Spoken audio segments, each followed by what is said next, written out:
So mga tol, alam po ng karamihan na pumunta po ang ating former 3 Division World Champion angas ng Pinas Janril Casimero nung naglaban po sila ni Christian Arnita at Arvin Magramo na ginanap sa New Star Cebu City sa Combate 16. Bukod dyan ay may narinig po natin na balita mga tol na hindi daw sikat po ang angas ng Pinas at wala daw ticket po sa Cebu at wala daw fans. At sinabi po nga ni Cuadro Alas It's My Boy YouTube channel, bakit walang fans at dami nga nagpa-picture sa angas ng Pinas. Higit pa dyan mga tol ay pagpasok pa nga ng angas ng Pinas Janril Casimero at hinarangan po siya sa mga fans at dami po nagpa-picture sa kanya. Bukod dyan ay nagkita pa nga sila si Janril Casimero at isa pa nating pambatong former WBA at IBF Super Bantamweight World Champion Marlon Tapales, pero hindi po sila nagkapansinan mga tol. Kumbaga, nag-appear lang. Dahil dyan mga tol, ay nagkaalitan po yan sila sa social media po ang ating dalawang pambato. Sila si Marlon Tapales at Janril Casimero.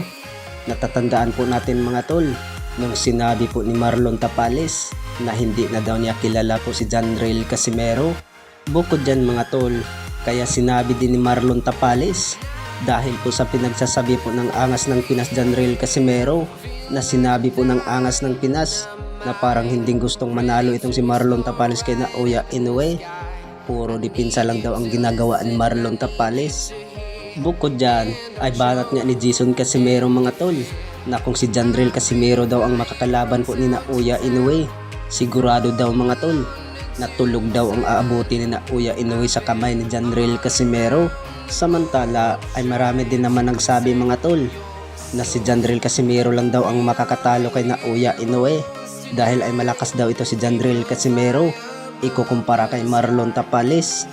Sa ngayon ay sigaw po ng mga fans ay paglabanin na lang daw itong si Marlon Tapales at angas ng Pinas Janril Casimero, at marami ding humarang mga tol na ayaw daw paglabanin po si Marlon Tapales at Janril Casimero dahil ay pareho daw ang Pinoy. Samantala ay banat po ng karamihan mga tol na magandang bakbakan daw po Marlon Tapales at Janril Casimero dahil ay pareho daw malalakas at paunahan na lang daw kung sino ang mababagsak.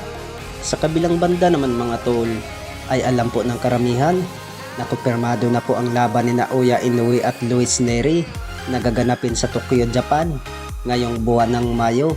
At pagkatapos ni Luis Neri mga tol ay sigurado naman talaga daw na matatalo daw itong si Luis Neri kay Naoya Inoue dahil po ay malakas talaga itong si Naoya Inoue. Pagkatapos dyan mga tol ay aakyat ng featherweight division itong si Naoya Inoue. Bukod dyan ay talagang hindi na po magaganap po ang laban ni Janril Casimero at Naoya Inoue kung sakali ay aakyat ng featherweight division itong si Naoya Inoue. Maliban na lang dyan mga tol kung aakyat din ng featherweight division ang angas ng Pinas Janril Casimero para sagupain din niya si Naoya Inoue. to protect your soul.